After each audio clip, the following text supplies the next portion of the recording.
Ya,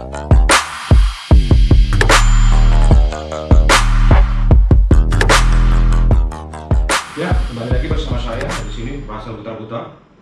Hari ini kita membahas mengenai tindak pidana dalam Undang-Undang ITE. Ada banyak pertanyaan yang datang ke kita. Begini nih pertanyaannya. Apakah seseorang yang curhat tentang utang orang lain atau tentang orang lain di Instagram atau di Facebook dapat dipidana dengan pasal 27 ayat 3, junto pasal 45 ayat 3 Undang-Undang ITE? Ini menarik sekali untuk kita bahas karena kalau kita lihat perkembangan di Indonesia sekarang ini, perkembangan digital dan e-commerce, itu tentunya berasal dari perkembangan teknologi juga, itu perkembangan internet. Itu ada satu kasus di Medan yang mengenai pelanggaran terhadap pasal 27 ayat 3 yang diduga kuat melanggar pasal 27 ayat 3 Undang-Undang ITE, yang mana ada seseorang yang menagih hutang ke temannya sebesar 70 juta lewat Instastory. Itu dilansir dari Kumparan.com. Kemudian JPU mendakwa pelaku tersebut dengan pasal 45 ayat 3 junto pasal 27 ayat 3 Undang-Undang ITE. Nah, begini nih kesannya Instastory. Ini diambil dari koranseru.com. Seketika teringat sama ibu kombes yang belum bayar hutang 70 juta. Tolong banget dong ibu dibayar hutangnya yang sudah bertahun-tahun. Aku sih orangnya nggak ribet. Kalaulah memang punya hutang ini, orang susah banget pastinya. Aku ikhlaskan. Tapi berhubung beliau ini kaya raya, jadi harus diminta dong. Berdosa juga kalau hutang nggak dibayarkan. Nah, kemudian nama seseorang itu disebut. Ini ya, bermula dari kasus tersebut. Nah, kalau kita masuk ke dalam perkembangan sekarang, gitu, perkembangan teknologi, ada dua kutub yang sudah terbagi dengan jelas, yaitu bagaimana dengan dunia real, yaitu kita komunikasi direct, dan dunia online, yaitu dengan komunikasi online. Nah, hukum melihatnya ini berbeda, walaupun sebenarnya berhubungan, subjek hukumnya sama, tetapi dikarenakan medianya berbeda, ini menjadi suatu perdebatan hukum tentunya nanti. Nah, kalau kita berbicara komunikasi langsung, itu diatur di KUHP. Tetapi manakala kita menggunakan komunikasi online, itu nanti akan diatur melalui Undang-Undang ITE. Nah, kalau kita berbicara pasal 27 ayat 3 Undang-Undang ITE, itu dikatakan di sana begini. Setiap orang dengan sengaja dan tanpa hak mendistribusikan dan atau mentransmisikan dan atau membuat dapat diaksesnya informasi elektronik dan atau dokumen elektronik yang memiliki muatan penghinaan dan atau pencemaran nama baik. Nah, selanjutnya di pasal 45 ayat 3 Undang-Undang ITE dikatakan begini. Perbuatan tadi di pasal 27 ayat 3 dapat dipidana dengan pidana penjara paling lama 4 tahun dan atau denda paling besar 750 juta rupiah. Nah, inilah kira-kira ya pasal di Undang-Undang ITE yang berhubungan dengan penghinaan ataupun pencemaran nama baik. Nah, namun pemidanaan ini nanti tentunya akan selalu berhubungan dengan KUHP. Bagaimana juga Undang-Undang ITE itu tidak bisa berdiri sendiri. Nah, pengaturan norma masalah pasal penghinaan dan pencemaran nama baik di Undang-Undang ITE tadi itu sebenarnya awalnya itu diatur di KUHP. Nah, seseorang yang juga melakukan penghinaan dan pencemaran nama baik tentunya harus dibuktikan juga dia melanggar pasal-pasal dalam KUHP. Nah, selanjutnya nanti kita akan melihat bahwa di KUHP ada 6 jenis penghinaan. 6 jenis penghinaan yang diatur di pasal 310, pasal 311, pasal 315, pasal 317, pasal 318, dan pasal 320 sampai 321. Nah, kita masuk dulu nih di penghinaan tipe pertama. Pasal 310 KUHP tentang pencemaran nama baik. Di ayat 1 dikatakan begini. Barang siapa sengaja menyerang kehormatan atau nama baik seseorang dengan menuduhkan sesuatu hal yang maksudnya terang supaya hal itu diketahui umum, diancam karena pencemaran dengan pidana penjara paling lama 9 bulan atau pidana denda paling banyak Rp4.500. Itu di ayat pertama. Di ayat kedua dikatakan begini. Jika hal itu dilakukan dengan tulisan atau gambaran yang disiarkan, dipertunjukkan atau ditempelkan di muka umum, maka diancam karena pencemaran tertulis dengan pidana penjara paling lama 1 tahun 4 bulan atau pidana denda paling banyak Rp4.500. Kemudian di ayat ketiga dikatakan tidak merupakan pencemaran atau pencemaran tertulis jika perbuatan itu dilakukan demi kepentingan umum atau karena terpaksa untuk membela diri. Pasal 310. Nah, kemudian di penghinaan titik kedua diatur di pasal 311 KUHP, yaitu berbicara tentang fitnah. Ayat pertama mengatakan, jika yang melakukan kejahatan pencemaran atau pencemaran tertulis dibolehkan untuk membuktikan apa yang dituduhkan itu benar, tidak membuktikannya, dan tuduhan dilakukan bertentangan dengan apa yang diketahui, maka dia diancam melakukan fitnah dengan pidana penjara paling lama 4 tahun. Nah, di ayat kedua, pencabutan hak-hak berdasarkan pasal 35 nomor 1 ayat 3 dapat dijatuhkan. Nah, selanjutnya yang ketiga itu adalah mengenai penghinaan ringan, diatur di pasal 315 KUHP, yaitu mengenai penghinaan dengan sengaja yang bersifat pencemaran atau pencemaran tertulis, baik itu secara lisan dan tulisan. Itu diancam dengan penjara paling lama 4 bulan 2 minggu atau pidana denda paling banyak Rp4.500. Ya.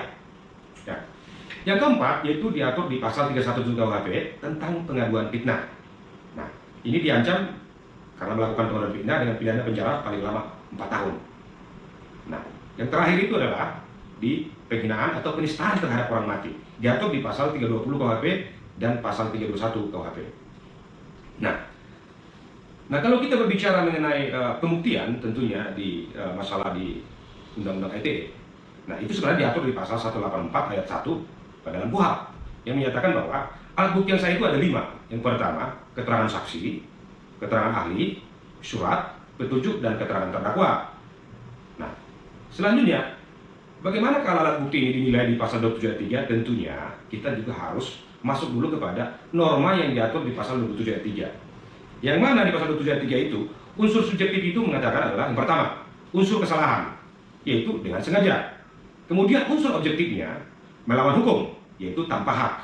Perbuatannya, yaitu mendistribusikan, pencemaran nama baik, dan atau membuat dapat diaksesnya, objek hukumnya, informasi elektronik, dan atau dokumen elektronik yang memiliki muatan penghinaan dan atau pencemaran nama baik. Nah, analisisnya bagaimana? Undang-Undang ITE tidak memberi keterangan apapun mengenai istilah penghinaan dan pencemaran. Jadi, membuktikan bahwa pembentuk Undang-Undang ITE menghendaki berlakunya aturan hukum penghinaan yang ada di bab 2 KUHP ke dalam penghinaan menurut Undang-Undang ITE.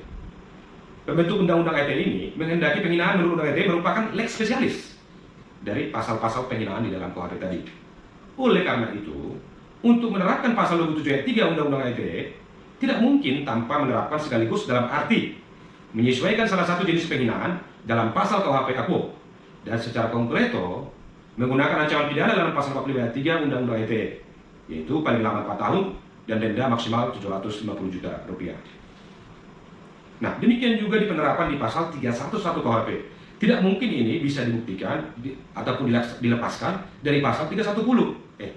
Demikian juga penerapan pasal 311 KUHP tidak mungkin dilepaskan dari pasal 310 KUHP.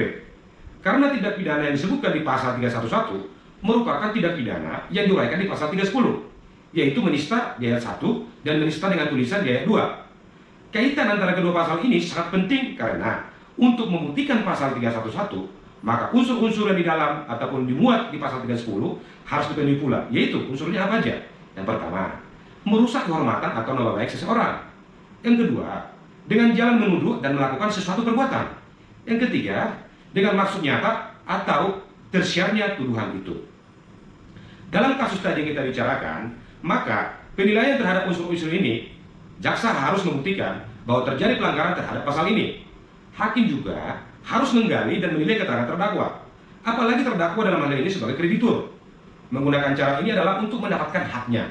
Artinya dia memberitakan tadi kabar itu di instastory adalah untuk mendapatkan pembayaran atas piutangnya dari debitur.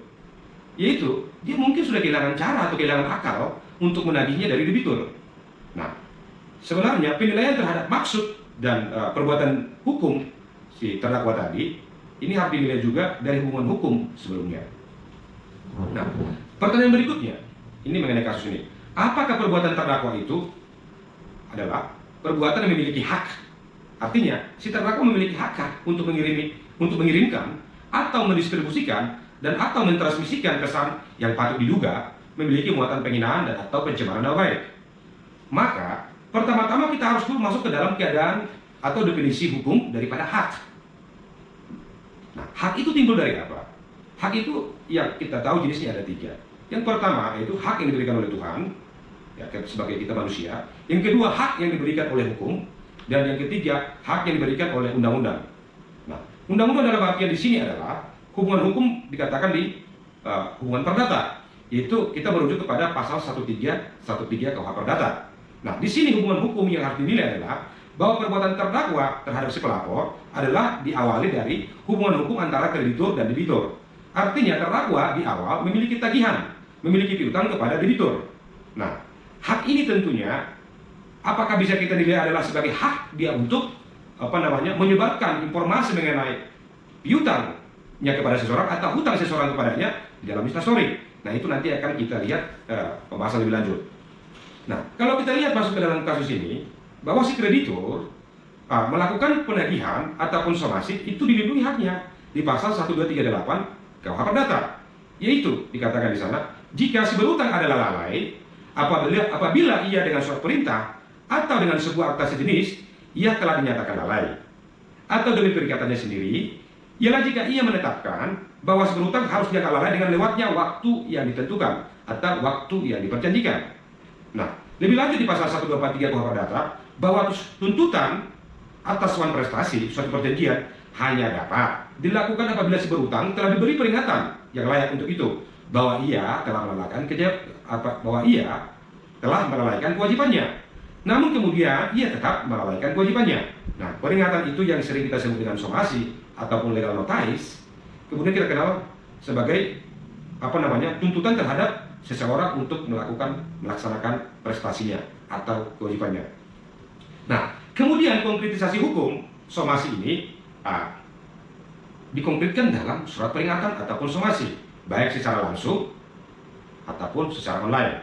Nah, pilihan-pilihan hukum itu tadi secara langsung maupun online tentunya harus disesuaikan terhadap keadaan yang sebenarnya terjadi.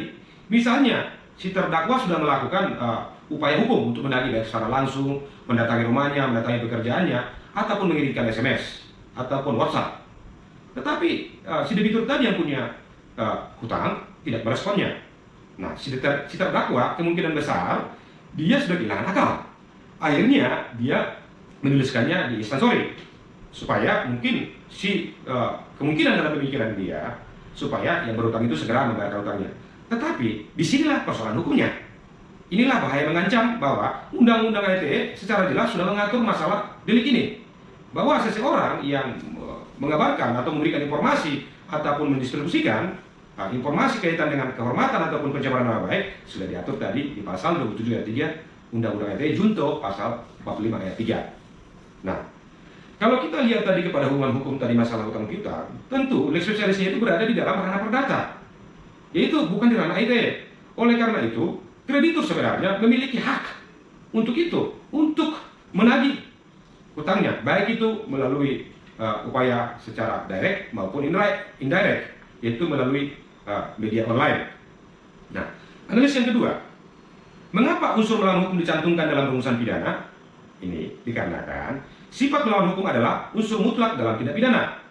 Menurut memori van Tolicking atau MVT daripada hukum pidana di Belanda sebelum KUHP, bahwa sifat melawan hukum dicantumkan apabila ada kekhawatiran bahwa ada orang yang melakukan perbuatan sebagaimana dilarang undang-undang, namun orang itu sebenarnya berhak melakukannya. Bila tidak dicantumkan, maka orang seperti itu dapat dipidana pula.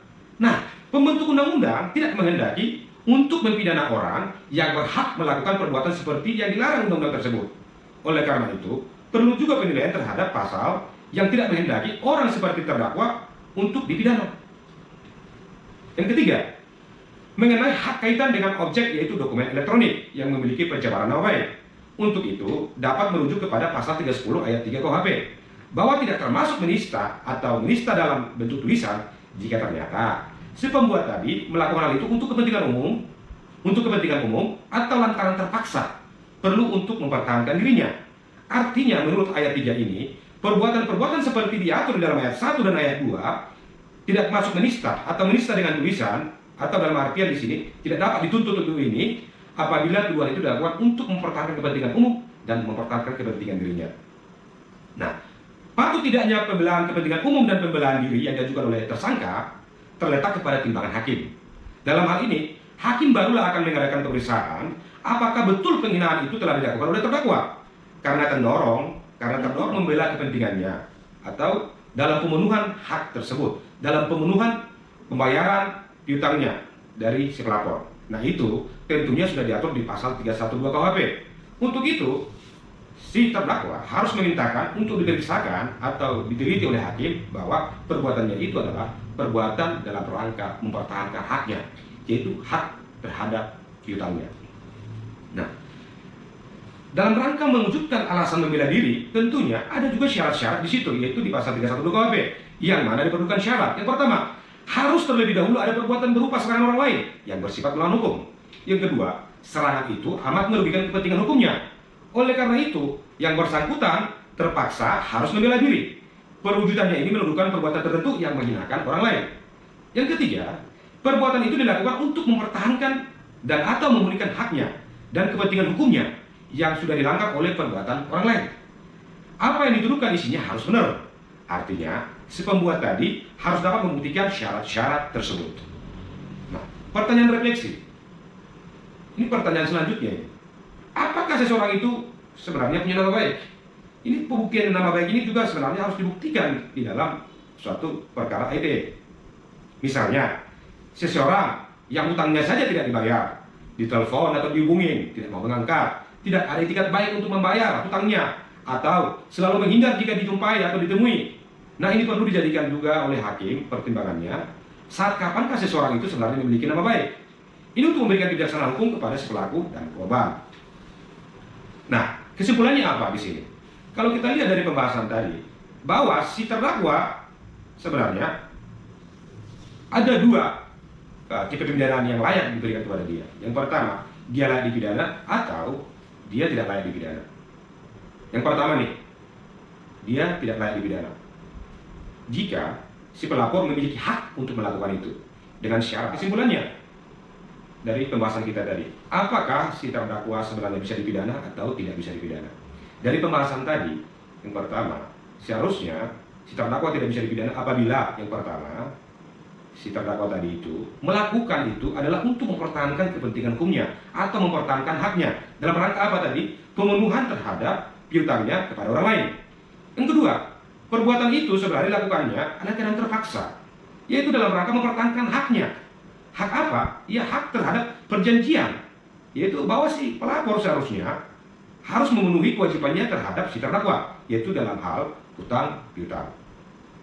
Yang ketiga, dia harus periksa juga masalah niatnya. Apakah niatnya itu secara sengaja memang untuk tersiarnya atau untuk pencemaran nama baik seseorang itu? Nah, tentunya proses itu harus dinilai dengan baik dan bijaksana. Atau memang si terdakwa tadi itu melakukan itu adalah karena sudah stres, ya, bahwa dia hanya untuk melepaskan unek-uneknya, bahwa dia sudah melepaskan kesalahannya, bahwa si pelapor tidak membayar hutangnya. Nah, disinilah tadi ranah ini masuk ke ranah pasal 27 ayat 3 junto pasal 45 ayat 3 Undang-Undang ITE. Ya. Namun demikian, nah, si terdakwa juga bisa dipidana apabila yang pertama, dia tidak memiliki hak untuk ini. Yang kedua, bahwa si terdakwa sebenarnya bisa dipidana. Yang kedua, si terdakwa sebenarnya bisa dipidana apabila syarat-syarat untuk itu memenuhinya. Yaitu syarat itu diantaranya yang pertama, apabila dari awal si terdakwa itu melakukannya adalah hanya untuk tujuan mencemarkan nama baik seseorang, atau untuk tujuan menghina seseorang, atau dia mengada-ada untuk itu, bahwa tidak benar dia mempunyai piutang kepada orang lain. Ini yang pertama. Yang kedua, apabila si terdakwa melakukan ini adalah didorong atau niatnya dari awal udah buruk, yaitu niatnya terhadap si terlapor hanya untuk supaya orang lain mengetahui bahwa dia memiliki hutang kepada si terdakwa. Nah, yang ketiga, delik-delik pemenuhannya yaitu di pasal fitnah juga harus bisa dibuktikan, yaitu yang diatur tadi di pasal 310, pasal 311 dalam KUHP. Nah, ini bagaimanapun juga harus dinilai bahwa perbuatan pelanggaran terhadap Undang-Undang ITE ini adalah sebab akibat atau hubungan kausalitas daripada hubungan perdata antara si terdakwa dan si pelapor. Nah, itu juga harus dinilai bahwa cerita-cerita tadi mengenai utang piutang itu harus diasumsikan dulu itu benar. Nah, sarannya, apa nih saran?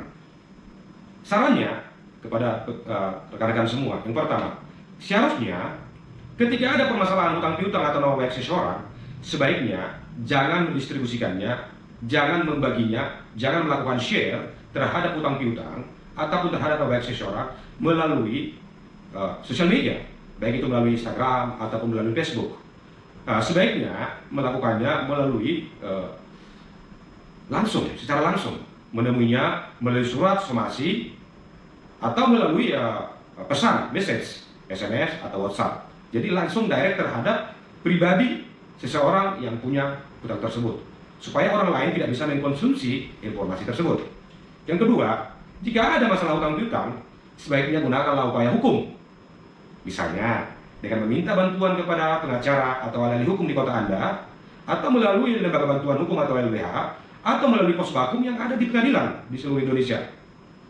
Sehingga tidak ada kemungkinan bahwa Anda menceritakannya itu di sosial media, yang mana perbuatan itu diancam di pasal 27 ayat 3, junto pasal 45 ayat 3 Undang-Undang ITE. Oke teman-teman, demikianlah pembahasan kita mengenai pasal 27 ayat 3, junto pasal 45 ayat 3 Undang-Undang ITE. Sampai jumpa di pembahasan berikutnya. Mudah-mudahan ini bermanfaat. Jadi mulai sekarang bijaklah kita dalam sosial media. Terima kasih.